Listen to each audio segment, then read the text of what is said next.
সরাসরি ভারতকে আক্রমণ করছেন। এই প্রশাসককে বলতে চাই, নুন আপনার আছে, আয়োডিনটা ভারতের। আমি শুধু একটা উদাহরণ দিলাম। আমি এখান থেকে দাবি করছি, ভিসা 100% স্টপ করুন। আমরা প্রয়োজন হলে একদিন অপেক্ষা করে ভিসা দপ্তরেও যাব, এখানে ভিসা সেন্টারে। স্টপ, ভিসা দেওয়া বন্ধ করুন completely. Export import permit issue করা বন্ধ করুন। বাকিটা আমরা বর্ডারে করব সোমবার থেকে।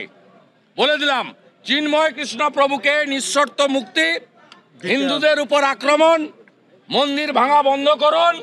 আর এই ধরনের এই নাবালকদের, যাদের আপনারা ওখানে তত্ত্বাবধায়ক সরকারে বসিয়েছেন, এই নাবালক যারা মন্ত্রীর পদমর্যাদায়, তাদের এই ধরনের ভারত বিরোধী কথা বলা বন্ধ করুন। আর চিকিৎসা নেওয়ার জন্য করাচি আর লাহোরে যান, এখানে আসবেন না, পরিষ্কার বলে দিতে চাই আমরা।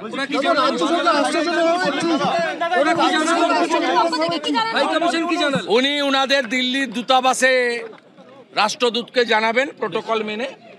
আমরা কালকে মেল পাঠিয়েছিলাম, সেই মেল উনারা এক্সটার্নাল অ্যাফেয়ার্স মিনিস্ট্রি বা ঢাকা বাংলাদেশের অনুমোদন নিয়ে আমাদের অ্যালাউ করেছেন 1+7।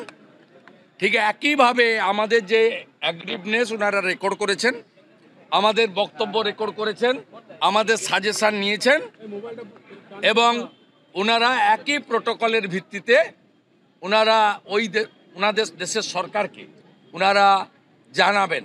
এর বাইরে ডেপুটি হাই কমিশনারের করারও কিছু নেই। উনি কমপ্লিটলি জানাবেন। জানালে যেভাবে আমাদের অ্যালাউ করেছেন, নিশ্চয়ই ওনারা আমাদের কথা শুনতে চান। ডক্টর মোহাম্মদ ইউনুস, তার আত্মীয়তা এখানে আমাদের বর্ধমানে আছে, নিশ্চিতভাবে তার অনুমোদন ছিল। তারা এপারের বাঙালি হিন্দুরা, সনাতনীরা কি বলতে চায় সেটা শুনতে চেয়েছেন, আমরা শুনিয়েছি। আমরা আমাদের কাজ করব।